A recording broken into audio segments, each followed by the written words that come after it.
कोई मुसीबत नाजिल नहीं होती मगर अल्लाह के हुक्म से, और जो शख्स अल्लाह पर ईमान लाता है वो उसके दिल को हिदायत देता है, और अल्लाह हर चीज से बाखबर है।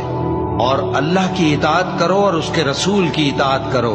बस अगर तुम मुंह फेर लोगे तो हमारे पैगंबर के जिम्मे तो सिर्फ पैगाम का खोल खोल कर पहुंचा देना है।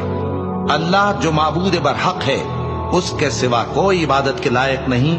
तो मोमिनों को चाहिए कि अल्लाह ही पर भरोसा रखें। मोमिनों, तुम्हारी बीवियों और औलाद में से बास तुम्हारे दुश्मन भी है, सो उनसे बचते रहो। और अगर मुआफ कर दो और दरगुजर करो और बख्श दो तो अल्लाह भी बख्शने वाला है, मेहरबान है। तुम्हारा माल और तुम्हारी औलाद तो आजमाइश है और अल्लाह के यहाँ बड़ा अजर है। सो जहां तक हो सके अल्लाह से डरो और उसके अहकाम को सुनो और उसके फरमाबरदार रहो और उसकी राह में खर्च करो। ये